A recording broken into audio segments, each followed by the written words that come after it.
আচলতে মই পথতে আছোঁ নে পুখুৰীতে আছোঁ মই নিজেই ধৰিব পৰা নাই। সঁচাকৈ কৈছোঁ, বিদ্যা শপত খাই কৈছোঁ যে মই পথত আছোঁ নে পুখুৰীত আছোঁ মই একোৱেই ধৰিব পৰা নাই। কিয়নো এয়া দৃশ্য হ'ল খুদ গুৱাহাটী মহানগৰীৰ, ৰাজধানী চহৰ গুৱাহাটী মহানগৰীৰ এনেবোৰ দৃশ্য দেখুৱাবলৈ আমাৰ মন নাযায়, কিন্তু আমি বাধ্য। কিয়নো ৰাইজৰ স্বাৰ্থত আমি DYTC-ক বাধ্য। বিভিন্ন সময়ছোৱাত আমি DYTC-ৰ বাবে বিভিন্ন স্থানৰ পৰা বিভিন্ন বেয়া বেয়া বাট পথসমূহৰ আমি দৃশ্য দেখুৱাবলৈ সক্ষম হৈছোঁ।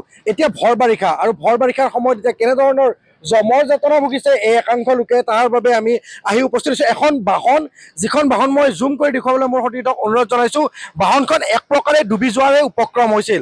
পিছফালে আৰু এখন বাহন আহি আছে, মই বাহনখন জুম কৰি দেখুৱাবলৈ মোৰ সতীৰ্থক মই অনুৰোধ জনাম। জুম কৰি দেখাওক, মই অনুৰোধ জনাইছোঁ। এই যি বাহনখন পাৰ হৈছে, এক প্ৰকাৰে এই বাহনখন কিন্তু ডুবি যোৱাৰে উপক্ৰম হ'ব। কিয়নো এই যে পথ, এইটো আচলতে কোনো জোকাই চকুৰ দৃশ্য নহয়। এয়া হ'ল খুদ ৰাজধানী চহৰ গুৱাহাটী মহানগৰীৰ এটা ব্যস্ত ৰাজপথ, আৰু যিটো ব্যস্ত ৰাজপথেৰে কানেক্ট কৰিছে এই এটা বৃহৎ অঞ্চলক, বৃহৎ গণেশনগৰ, পাটৰকুছি, বাক্ৰাপাৰা, বশিষ্ঠৰ এটা বৃহৎ অঞ্চলক আচলতে কানেক্ট কৰিছে এই পথটোৰে। আৰু এই পথটোৰ দিয়ে এতিয়া একাংশ লোকে প্ৰতিদিনে জমৰ যাতনা ভুগিব লাগে বুলি ক'লেও ভুল নহয়। মোৰ সতীৰ্থ আৰু মই দেখুৱাইছোঁ, এয়া হ'ল নলাৰ অৱস্থা। এই যে পথটো দেখিছে, এই পথটোৰ এই সোপা হ'ল নলা। এনেদৰে এতিয়া নলাসমূহ ব্লক, এক প্ৰকাৰে যদি চাবলৈ যায় কোনো ধৰণৰ নলাই নাই, নামতহে এটা নলা, আৰু এই নলাটোৰে এতিয়া এনেদৰে পানীসমূহ ওলাই যাব নোৱাৰে, যাৰ বাবে আচলতে কোন কোন লোকেই সমস্যাৰ সৃষ্টি হৈছে আমি তেখেতসকলৰ সৈতে কথা পাতিবলৈ পোনে পোনে চেষ্টা কৰিম। একাংশ লোক আহিছে গৈছে, কিন্তু তেখেতসকলৰ যি এই পথটোৰে তেখেতসকলে নাহিলে নহয় কাৰণে আহিছে।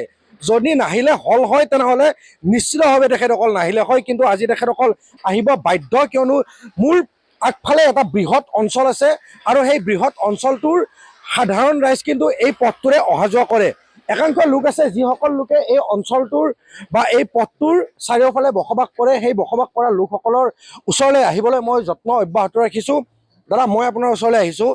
এইটো আচলতে পথেই নে পুখুৰী আমি একো ধৰিবই পৰা নাই। এইটো মানে মাছ পুহিব লাগিব আৰু মাছ পোহাৰ ব্যৱস্থা কৰিব, নহ'লে অৱস্থা নাই। আমাৰ গাড়ী ঘোঁৰা গোটেই ল'ৰা ছোৱালী অহা যোৱা, অফিচ কাছাৰীলৈ অহা যোৱা অসুবিধা হৈছে।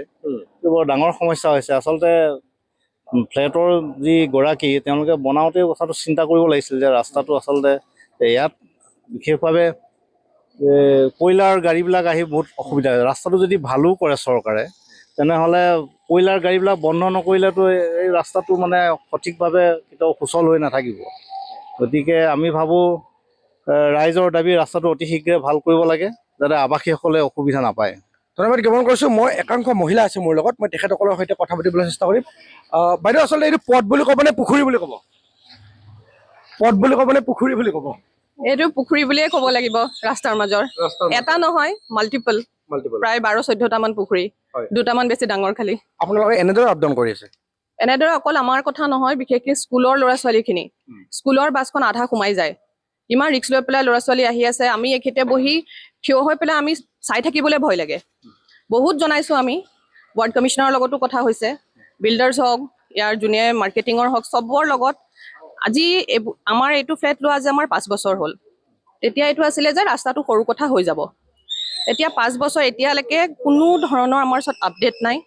ৰাস্তাটো হ'ব নে নহয়, কোনে কাম কৰি আছে এইটোৰ ওপৰত, আমাৰ ওচৰত কোনো ধৰণৰ ইনফৰমেশ্যনৰ আপডেট নাই এতিয়ালৈকে। এনেকৈ আপোনালোকে ছাৰ্ভাইভ কৰি আছে? আজি এইটো এনেকুৱা হোৱাটো আজি এটা 2 মাহ হ'বৰ হ'ল।